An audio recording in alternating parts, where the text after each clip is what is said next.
Democratic standings in Iowa was Massachusetts Governor Michael Dukakis. These were his comments last night. We'll be in Manchester, New Hampshire tomorrow at noontime. I invite all of you to join us. We're going to win. All of you here and all of you in New Hampshire. And we're going to begin a week that's going to shape American history. We're going to work together. We're going to campaign together.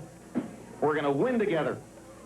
And ladies and gentlemen, when we win that victory with the help of the people of New Hampshire, we're going to be on our way to Super Tuesday, and we're going to be on our way to the Democratic nomination for the presidency of the United States. Thank you all very much. You've been terrific.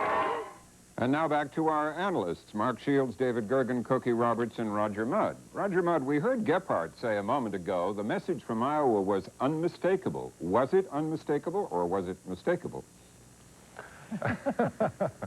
Well, I don't know about mistakable. I'm not sure I know what the message was from Iowa, except that that there's really, I don't think, a clear winner, and no message carries forth. It seems to me that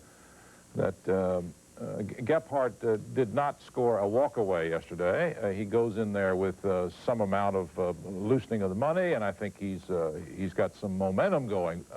Seems to me, I hate to disagree with Senator Simon, it seems to me that Paul Simon was the major loser of the three yesterday in Iowa.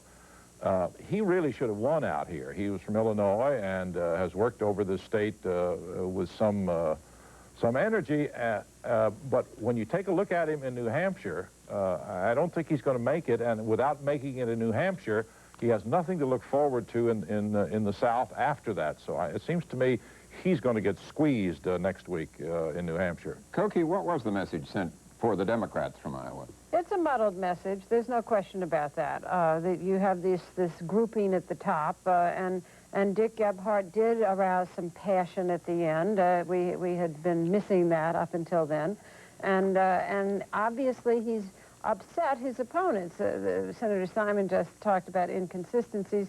We're hearing from Simon's people that we can expect a very nasty campaign is probably too strong a word, but what they would call a frank campaign, talking about Gephardt's flip-flops on the issues, and we're hearing from Gephardt's people that we're going to hear about Simon voting with President Reagan on a variety of issues, so that I think that we're in for a rough week in terms of how the campaign is going to go in New Hampshire. Michael Dukakis is the person who seems remarkably calm coming out of Iowa and very sort of serene.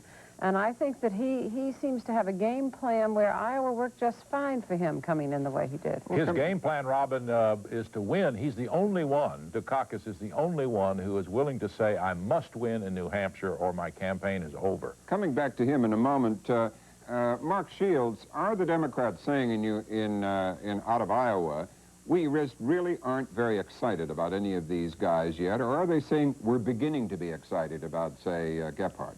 Well, I think the Gephardt candidacy was an intriguing one, not because of the persona of Dick Gephardt, I mean, who is not the most exciting candidate, certainly, in the history of American politics. I think last night, to celebrate, he probably went out and painted the town beige. I mean, he is not exactly a dramatic, riveting figure. But his message was, and his message did engage the voters of Iowa, and Cookie was a little strong in saying inconsistencies. If I took down my notes properly, Paul Simon said substantial shifts in policy over the years. That's not really a Pier 6 brawl that we're talking about in New Hampshire. He's accused Dick Gephardt of substantial shifts in policy over the years. So someone's got to turn up the thermostat in a hurry. But I think Gephardt won, and that's going to help him in New Hampshire. If Dukakis does lose there, he's gone. Did Gephardt clearly win, David Gergen, or a muddled message?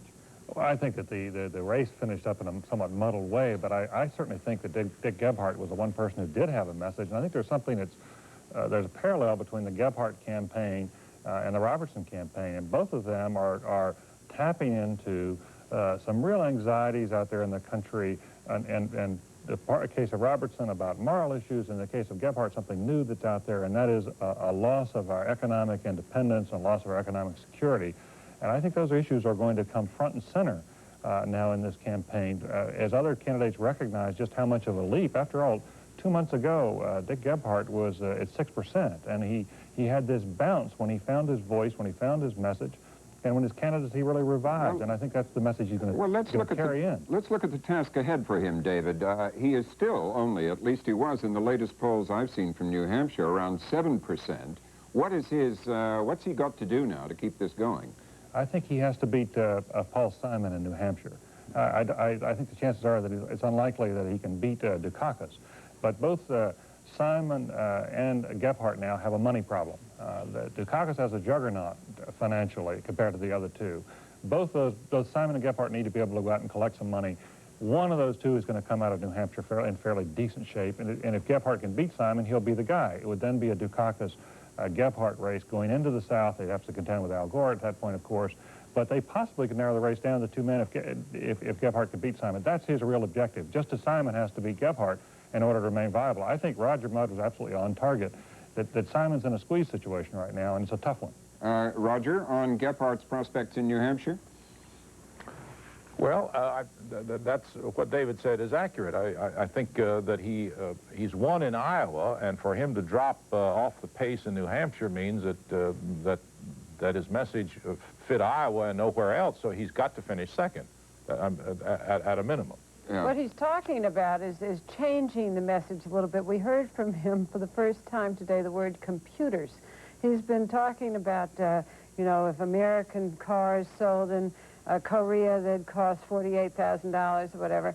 Or the Hyundai sold here for what they sell there. Now he's also talking about computers, which are, of course, of great interest to the people who live in New Hampshire and work in high technology. So what he's trying to do already is sort of tone that message more to, we need to be able to compete in foreign markets much more than we need to be keeping them out of here.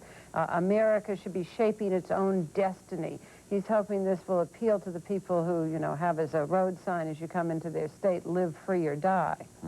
Mark Shields, Gebhardt in New Hampshire, what's he got to do? Well, I think obviously he has to run ahead of Paul Simon. I think he's got a shot at winning New Hampshire, quite frankly. I mean, he was at 7% in a poll taken before Iowa, considerably before Iowa. On the day of the Iowa caucuses in 1984, one Gary Hartpence was at 9% in New Hampshire and was roaring off into the low 40s the last time I saw, 8 days later in 1984. So he could catch. And let's remember one thing about the New Hampshire voters.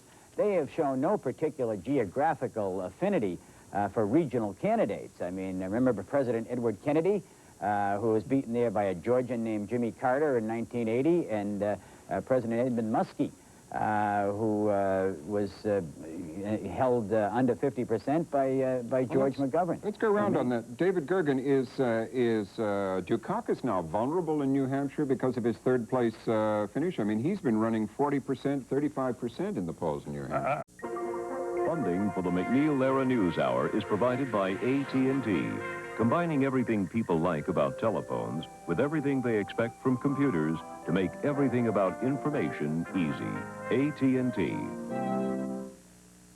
Funding is also provided by this station and other public television stations, and the Corporation for Public Broadcasting.